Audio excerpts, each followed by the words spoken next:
Superhelte. Jeg er vokset op med dem, har flittigt fulgt med i deres eventyr, og har altid gået med en lille drøm om at være en. Men superhelte er jo fiktion, så det er vel ikke muligt at finde superhelte i virkeligheden.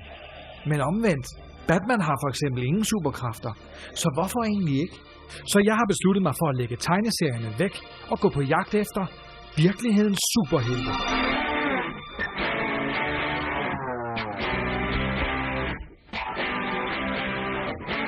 Første stop på min rejse efter Virkelighedens Superhelte har ført mig til den lille engelske by Dorking uden for London. I den lille slummerby skulle der efter sigende bo en vaskeægte superhelt. Filmskaberen Steve Zale har nemlig levet et helt år som superhelt, og jeg er på vej hen til hans hus for at høre, hvilke erfaringer han har gjort sig som kappeklædt hævner. Det var måske ikke lige sådan, at jeg forestillede mig, at en superhelt han bor. Hi, I'm Johannes. Hi. Hi, Steve. You're the superhero guy, right? I used to be. I'm retired. Steve virker jo helt almindelig, og indtil videre er der ikke meget superhelt over ham. Men han siger jo også, at han er gået på pension. I must be honest, you don't strike me as a superhero type. Oh, really? Feel that? So for me, being a superhero is all about having superpowers, and you obviously don't have superpowers. So the other part is a cool costume. Yeah. How about that? You got a costume? I have a costume. So you want to see it? Yeah, sure. All right. Nå, nu går Steve så op og henter sit kostume. Hvis han kommer ned som noget af det der, så kan det godt være, at jeg begynder at tro på, at der findes virkelig superhelte.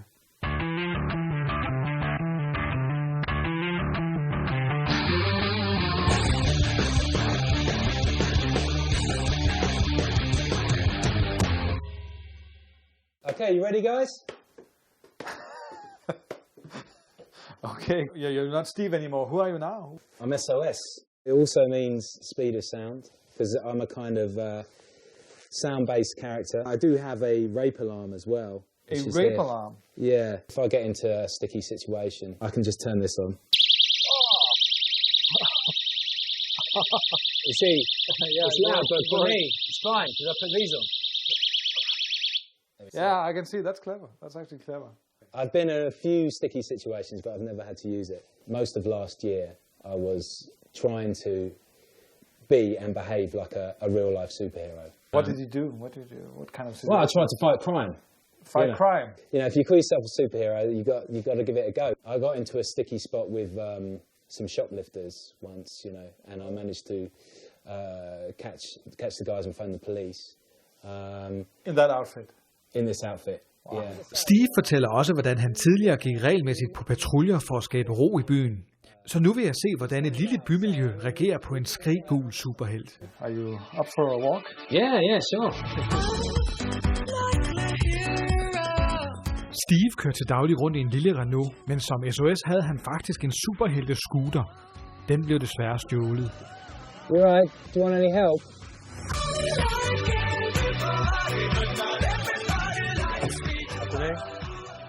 You alright? Do you need a hand? No, thank you. Are you sure? I'm alright on the level, dear. Oh, okay.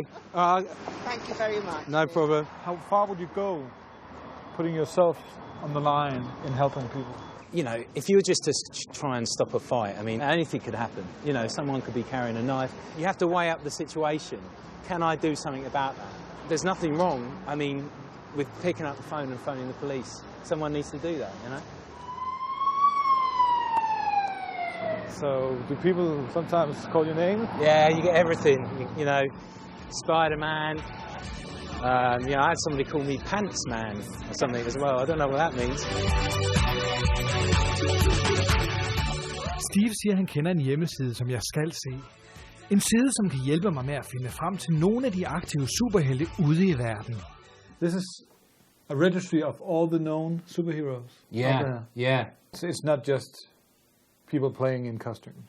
No, they are the real deal, yeah. So these guys are all mentioned under different categories. There's social activists and they're crime fighting and public service. Yeah. Seriously, are these guys nuts? No, they're the real deal. If you go to the States, I think you'll find out.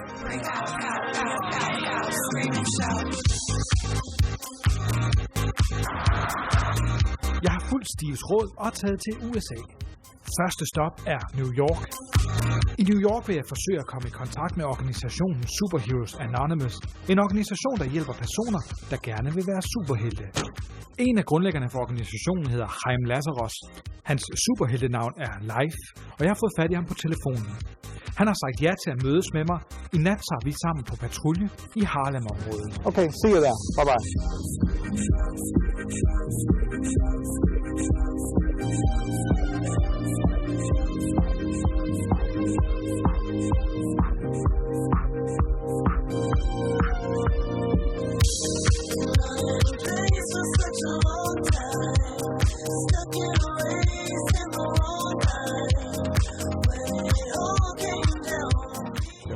Jeg ved ikke helt, hvad det går ud på at patruljere. Det er lidt ubehageligt, hvis vi skal til at lave opgør med kriminelle. Det ved jeg ikke helt, om jeg er i stand til.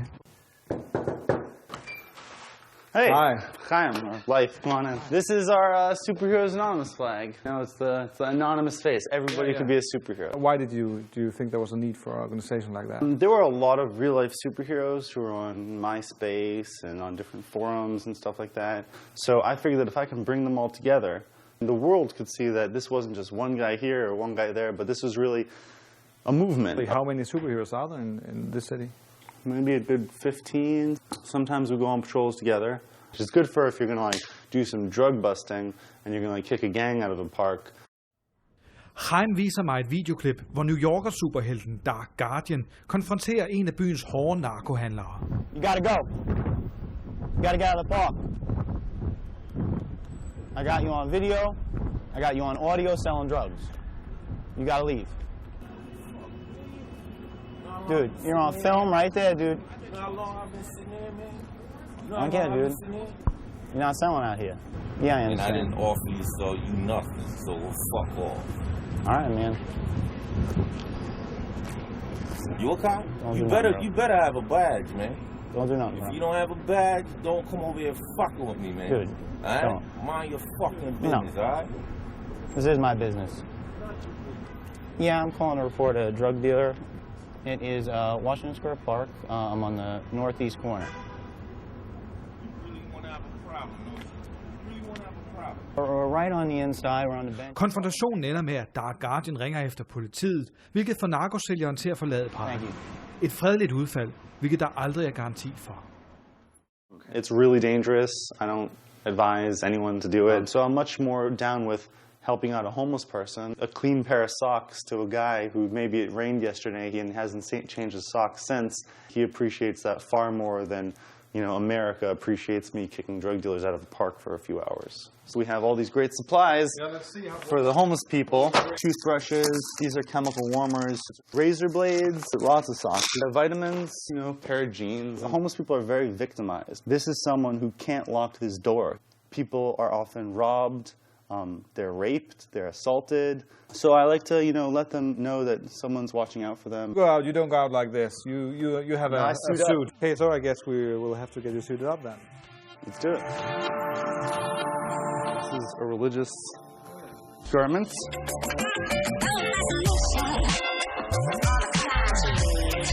It represents the commandments. It's a reminder to do the right thing. And that's kind of a main thing of the superhero uniform is when I put on this uniform, I become something greater than myself. I actually have friends who are police, and this is what you get. If they see me like in a park or something, past the park is closed, they probably won't give me a ticket. The police really, they respect when people are on the street trying to help other people. So for someone to be a vigilant civilian and to look out for anything suspicious and to call the police, they appreciate that. Now I'm Life.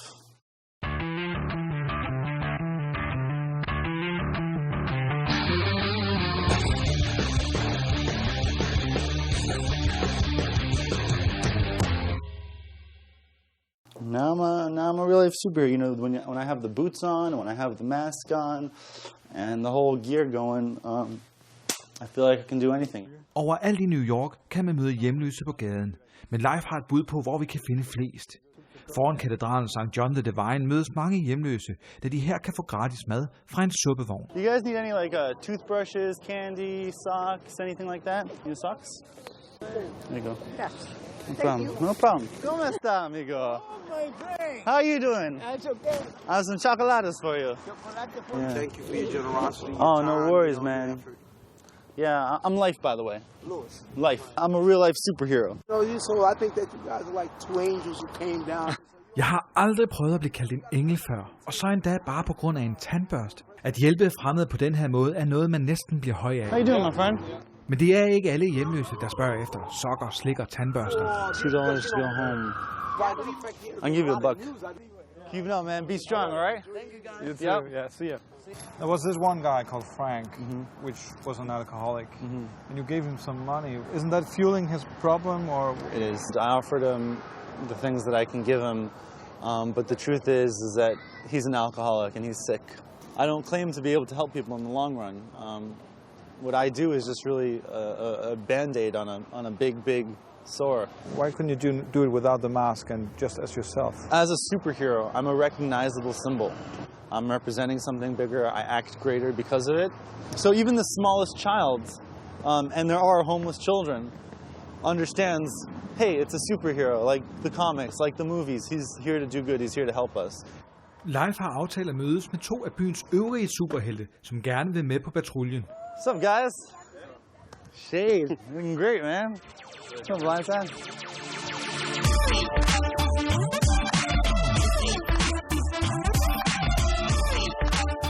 Why do you carry weapons? Have you? To protect myself, because, you know, Okay. I'm a short guy, and there's a lot of people there bigger than me. Okay, yeah.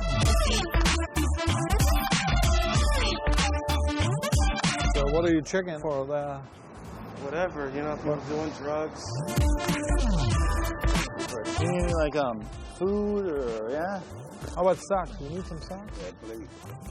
Pair of socks? Yeah. How about a razor? Yeah. You open that up and give it a shake. Right. It'll be warm. Okay. Well, I got a toothbrush. Okay, so. God bless you. Yeah, have a good night, all right, my friend? Så er vi færdige med at patruljere for i aften. How do you think about this patrol? It was awesome. Yeah. Yeah, we helped like over 20 people probably. Thanks, man. It's been great meeting you. Thank you. Jeg har forladt New York og Leif og er taget til Minneapolis i staten Minnesota. Første superhelt, jeg skal mødes med, kalder sig selv for Razorhawk og lever til daglig af at lave superhelteuniformer. Hi. Hi there. So what kind of superhero are you? I'm the big, tall, friendly, cool, and weird uncle kind. Okay. Pretty much, no. Razorhawk har lavet en superheltedragt til mig, og jeg har bedt ham om at lave et logo, der er inspireret af det danske flag og bogstavet F, som er det første i mit efternavn. Nu vil jeg finde ud af, om det virkelig gør en forskel at gå med kostyme. Det er en ejendommelig følelse at have kostume på, det må jeg indrømme. Jeg vil sige, jeg føler mig 75% som superhelt og måske 25% som tosse. Jeg kan allerede mærke nu, at den figur her kan gøre rigtig meget mere, end jeg måske selv tør. Can I pull it off? Yeah, you can pull it off. I can pull it off? Look at Okay, it. great. It's looking pretty good on you. Let's hit the streets. We're looking out for a guy now, and I think he's approaching.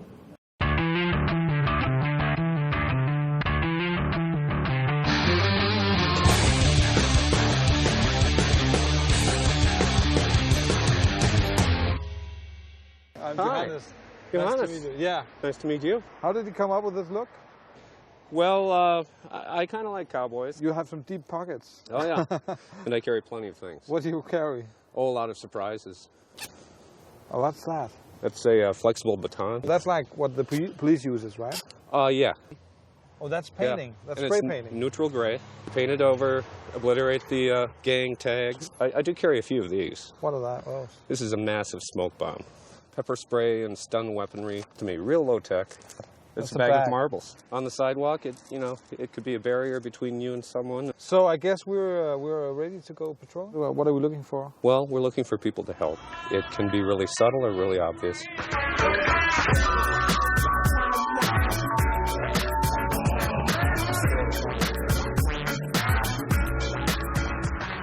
How do people react, guys, when you walk down the street? It's a real good test of people's optimism or cynicism. Some people see us and they're like, wow, a hero, a superhero.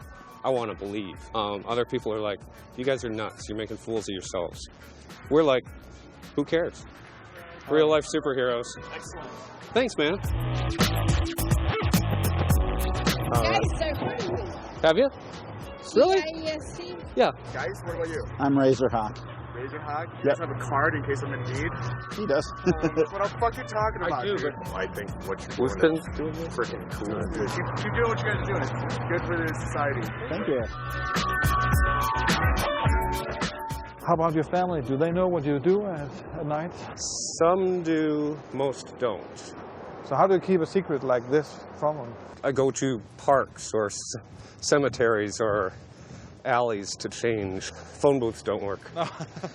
How do you know for sure that you are the good guy? I'm not quite sure how to answer that, but I wouldn't deny that a lot of us aren't trying to find some redemption for past mistakes. I used to live a very selfish life, and now I'm trying to be selfless.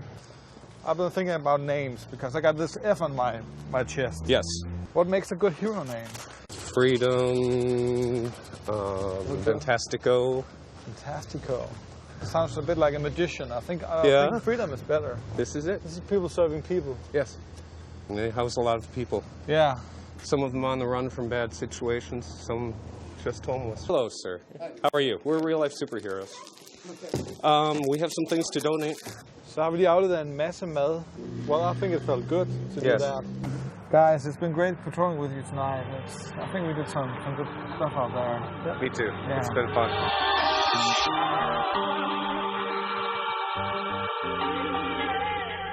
Sidste stop, inden jeg tager tilbage til Danmark, er Orlando i Florida. Her skal jeg mødes med den mest legendariske af superheltene, Master Legend. Men først vil jeg købe mad og fornødenheder, som jeg kan dele ud på min rejses sidste patrulje. Der menes at bo omkring 10.000 hjemløse i Orlandos gader i dag, så jeg kommer helt sikkert til at møde mange i aften.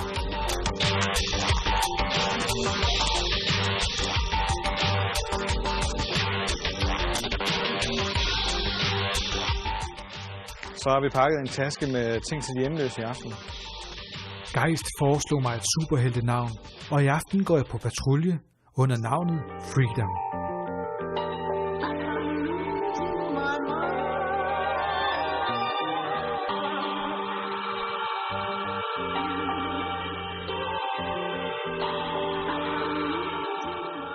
Jeg står og venter på to superhelte, Master Legend og Symbiote. De kommer nu her. Master Legend, han er virkelig en legende blandt de her superhelte. Alle, jeg har mødt indtil videre, har talt om ham. De siger også, at han er lidt, måske lidt tosset faktisk.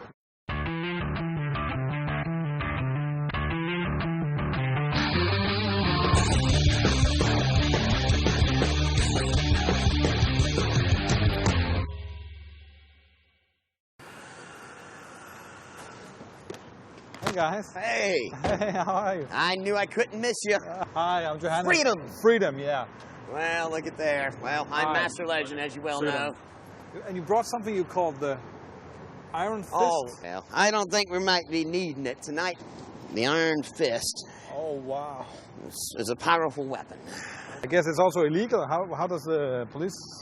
what do they think about that? You know, I'm Master Legend. I make special experiments. Oh, and there's a handle inside, so you got a good grip. The Iron Fist can take care of smashing down doors. Guy trying to hit with a baseball bat, smashed it. Splinters right in his hand. All he had was a little nub. You see that bullet hole in there? This is a bullet hole? Yep, and another one right there. And that was when I got shot now on this arm here. Luckily, the Iron Fist saved me. All I got to protect myself is this. What? This is a mace spray. That's the woman kind. I think it might even be more powerful than the manly kind. With the man, you just get something that's going to go zip, and it'll go about 1 inch. This one will probably blast you to hell. Probably, yeah. Både Master Legend og Symbiote er trænet i kampsport, og jeg synes, det er på tide, at jeg lærer nogle tricks.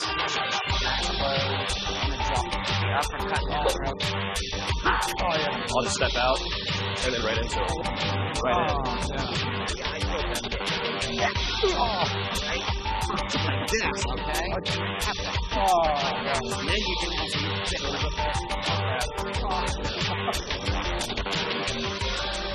Ouch. That'll hurt. We got the police coming as I demonstrate martial arts moves. They should be taking note, to tell you the truth. They never bother you? Nah. Let's see. Not normally. Som det første vil Master Legend vise os et af de gode udkigssteder over byen. På toppen af et 28-etagers højhus. Det var 5 etager. Det var nummer 18. Og de er flist op. Men turen bliver forgæves, for døren på øverste etage er låst.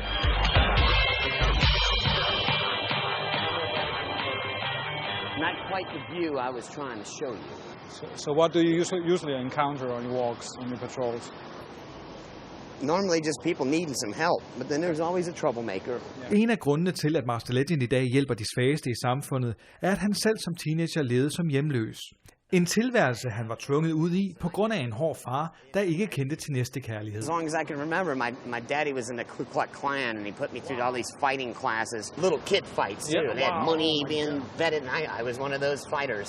If I didn't win the fight, I wasn't going to get no dinner that night and get beat up and locked in the closet. Where should we go now, Master Legend? I guess we should go walk the streets a little bit and see if there's some people we can help out. Okay. Need a water?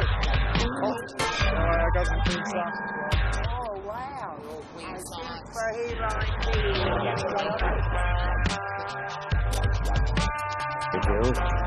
Got some drinks for you here.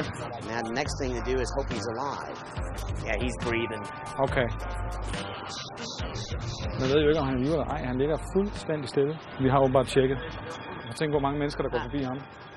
Og der er ikke nogen, der giver ham noget.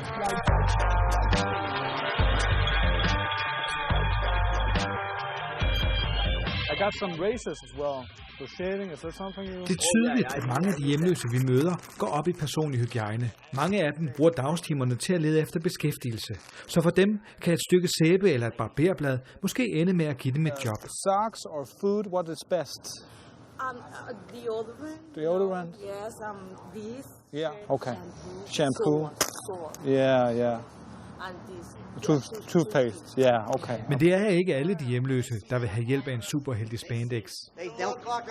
They don't see that. That's all right. I'm looking like a fucking idiot. Well, hey, there's always somebody that says that, but you're only one out of a million. Most people think I look pretty cool. Hey, Sonny Cannonball, how full is your bag full of jobs? You have a job? I am representing what's going on out in the streets. Who you represent? The people out in the streets. Super job, man? Yeah. There we go. There we go. Hey, I just want to say thank you very much. Man, you were cool. You were a cool cat. Oh, okay. No That's problem. Stupid. It's a good thing he didn't start any trouble because he'd be running into a fighting machine. How long have you been doing this? 28 years as a real masked superhero. I read something about you. It said that you died twice.